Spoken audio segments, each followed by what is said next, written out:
আরেকজনের ভাই, হতে পারে পীর আলাদা, হতে পারে দরবার আলাদা, আমার কোরআন একটা, হাদিস একটা। আমি মুসলমান, কোরআনের উপর যখন আঘাত আসবে, মুসলমানের উপর আঘাত আসবে, আমরা ঐক্যবদ্ধ ভাবে রুখে দিতে প্রস্তুত। কথা বলেন ঠিক কিনা? আপনারা বলেন কারা কারা প্রস্তুত? আল্লাহ সবাইকে কবুল করো। নারে তাকবীর, নারে রিসালাত, নারে গাউসিয়া, আহলে সুন্নাহ ওয়াল জামাত। আল্লাহ আমাদের সবাইকে কবুল করো। আরে জোরে বলেন আমিন। 9 জুলাই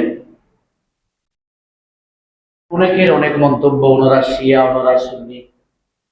বেঈমানের পক্ষে শিয়া সুন্নিতে না গিয়ে আমি শুধু এতটুকু আহ্বান করব, উনি দেখিয়ে দিছে আমরা মুসলমান বদরের জাতি। কথা বলেন ঠিক না? বিশ্বের শক্তিশালী রাষ্ট্র যারা মুসলমানকে মারার জন্য সর্বদা বৈঠক করে, তাদের জাতীয় সংঘ বলেন, সব সংঘর একটাই উদ্যোগ, মুসলমানকে আক্রমণ করতে তাদের কোনো দ্বিমত নেই। এরকম ইরানের সর্বোচ্চ নেতা আয়াতুল্লাহ খামেনি, উনি মারা গেছে 4 মাস আগে। তারা এতদিন পরে তার শেষ জানাজার ব্যবস্থা করতেছেন। প্রশ্ন কি? তারা জানতে চায় তাদের নেতাকে শহীদ কেন করা হয়েছে, তারা তার প্রতিশোধ নেওয়া ছাড়া তাদেরকে সাথ দেওয়া হবে না। আপনারা দেখেছেন ইরান এই যুক্তরাষ্ট্রের মতো কুকুরকে সাথ দিছে না। এটাই তো আমাদের মুসলমানের জয়।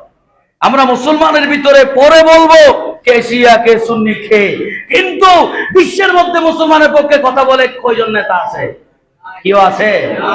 মায়ানমারের মধ্যে এতগুলা মানুষ মারা হলো, কে আওয়াজ করেছে? আফগানিস্তান ধ্বংস করে দিছে, ইরাকের মধ্যে সাদ্দামকে হত্যা করা হয়েছে, গাদ্দাফিকে হত্যা করা হয়েছে। কোন দালালের বাচ্চারা এই মুসলমানের পক্ষে কথা বলে নাই।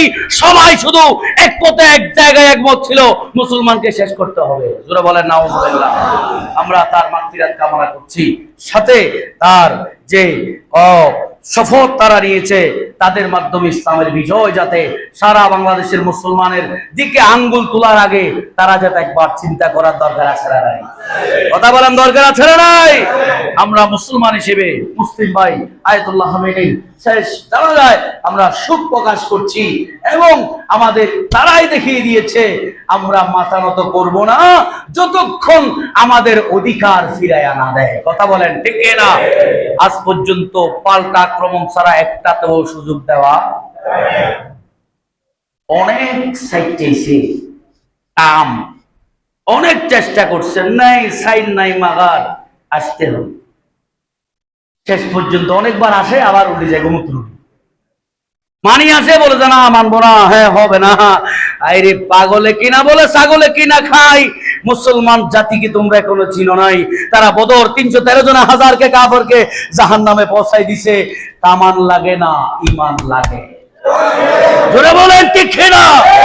বিশ্বের মুসলমানদেরকে ডাক দিয়ে যাই, ঐক্যবদ্ধ থাকো। বিপদ আমরা একজন আরেকজনের ভাই, হতে পারে পীর আলাদা, হতে পারে দরবার আলাদা, আমার কোরআন একটা, হাদিস একটা। আমি মুসলমান, কোরআনের উপর যখন আঘাত আসবে, মুসলমানের উপর আঘাত আসবে, আমরা ঐক্যবদ্ধ ভাবে রুখে দিতে প্রস্তুত। কথা বলেন ঠিক কিনা? আপনারা বলেন কারা কারা প্রস্তুত? আল্লাহ সবাইকে কবুল করো।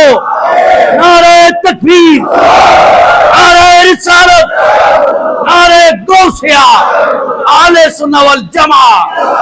আল্লাহ আমাদের সবাইকে কবুল করো। আরে জোরে বলেন আমিন। ওয়া আখিরি দাওয়ানা আলহামদুলিল্লাহ।